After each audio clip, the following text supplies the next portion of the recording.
నమస్తే,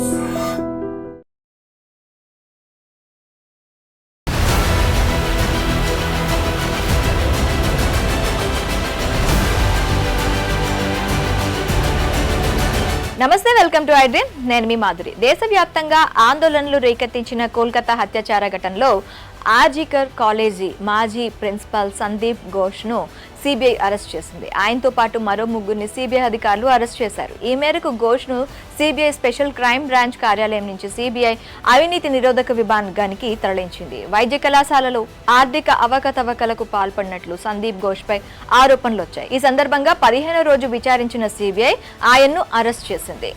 ఘోష్ను అరెస్ట్ చేసిన 1 గంటలోపే సిబిఐ అధికారులు ఆయన సెక్యూరిటీ గార్డుతో పాటు ఆసుపత్రికి సామగ్రి సరఫరా చేసే 2 వ్యాపారులను అరెస్ట్ చేశారు.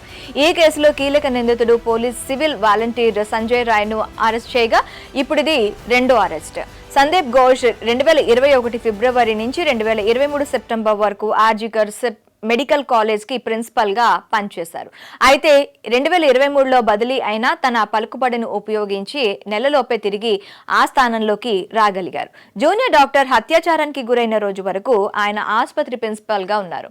వైద్యురాలి హత్యాచారంలో ఆసుపత్రి సిబ్బంది ప్రమేయంపై ఆరోపణలు వచ్చిన నేపథ్యంలో ఆర్జీకర్ మెడికల్ కాలేజ్ మాజీ డిప్యూటీ సూపరింటెండెంట్ అఖ్తర్ అలీ హైకోర్టును ఆశ్రయించారు. ఈ నేపథ్యంలో కోల్కతా హైకోర్టు విచారణకు ఆదేశించింది. దీంతో బెంగాల్ ప్రభుత్వం ఆగస్టు 23న సిట్ ను ఏర్పాటు చేసింది. ఈ విచారణపై పలు అనుమానాలు వ్యక్తం అవ్వడం వల్ల సిట్ విచారణను హైకోర్టు సిబిఐకి బదిలీ చేశారు. అనాథ శవాలను అమ్ముకోవడంతో పాటు ఆసుపత్రి టెండర్ల పెద్ద ఎత్తున అక్రమాలకు పాల్పడినట్లు ఘోష్పై ఆరోపణలున్నాయి. ఈ వ్యవహారాల గురించి వైద్యురాలికి తెలిసినందునే ఆమెపై అఘాయిత్యానికి వడిగట్టారా అనే కోణంలో సిబిఐ దర్యాప్తు చేస్తోంది. ఆర్జీకర్ మాజీ ప్రిన్సిపల్ సందీప్ ఘోష్ను గత 15 రోజులుగా సిబిఐ అధికారులు విచారిస్తున్నారు. అంతకుముందు సందీప్ ఇంట్లో సోదాలు నిర్వహించగా పలు కీలక పత్రాలు లభించాయి.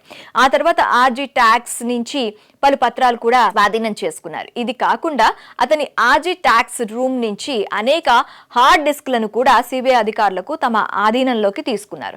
అక్కడి నుంచి అధికారులకు ఏమైనా క్లూస్ దొరికాయా లేదా అన్నది తెలియాల్సి ఉంది. కాగా డ్యూటీలో ఉన్న డాక్టర్ పై అత్యాచారం హత్య జరిగిన 3 రోజులకు ఆగస్టు 12న ఘోష్ తన పదవికి రాజీనామా చేశారు. వైద్యురాలి హత్యాచారానికి నిరసనగా ఆందోళనకు పిలుపునిచ్చిన పశ్చిమ బెంగాల్ ఛాత్ర సమాజ్ నేత సయన్ లాహిరి బెయిల్ ను వ్యతిరేకిస్తూ బెంగాల్ ప్రభుత్వం దాఖలు చేసిన పిటిషన్ ను సుప్రీంకోర్టు తోసిపుచ్చింది. ఆగస్టు 27న చేపట్టిన ఆందోళన హింసాత్మకంగా మారాయి. అదే రోజు రాత్రి సయన్ లాహిరిని పోలీసులు అరెస్ట్ చేశారు. దీంతో ఆయన తల్లి కోల్కతా హైకోర్టును ఆశ్రయించగా గత వారం న్యాయస్థానం బెయిల్ మంజూరు చేసింది. దీన్ని సవాల్ చేస్తూ బెంగాల్ ప్రభుత్వం సుప్రీంకోర్టును ఆశ్రయించింది. మహిళలపై రేప్ హత్యలకు పాల్పడే వారికి ఉరిశిక్ష విధించేందుకు ఉద్దేశించిన అపరాజిత మహిళా శిశు బిల్ను పశ్చిమ బెంగాల్ శాసనసభ ప్రత్యేక సమావేశాల్లో ప్రవేశపెట్టనున్నట్టు తృణమూల్ కాంగ్రెస్ నేతలు తెలిపారు.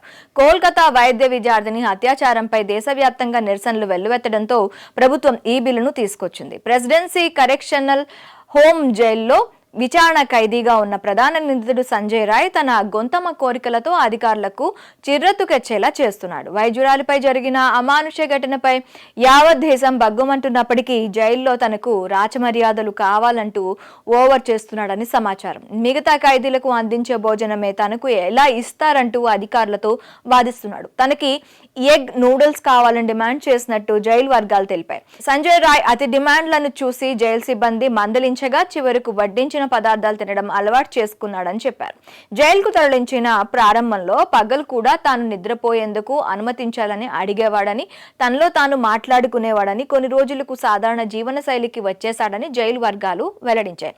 మరోవైపు సంజయ్ రాయ్ తాను నిర్దోషినని కావాలనే కేసులో తనను ఇరికించారని లై డిటెక్షన్ పరీక్షలో చెప్పినట్లు అతడి న్యాయవాది కవితా సర్కార్ తెలిపారు. దీంతో ఈ కేసులో కొత్త ట్విస్ట్ తెరపైకి వచ్చింది. మరోవైపు ప్రిన్సిపల్ అరెస్టుపై బెంగాల్ గవర్నర్ ఆనంద్ బోస్ స్పందించారు. ఇది అంతానికి ఆరంభం అంటూ వ్యాఖ్యలు చేశారు. సందీప్ అరెస్టుపై ఆయన చేసిన వ్యాఖ్యలు రాజకీయంగా దుమారం రేపాయి. బెంగాల్లో ఇక దీదీ పాలనకు రోజులు దగ్గర పడినట్టేనని విపక్ష నేతలు వ్యాఖ్యానిస్తున్నారు.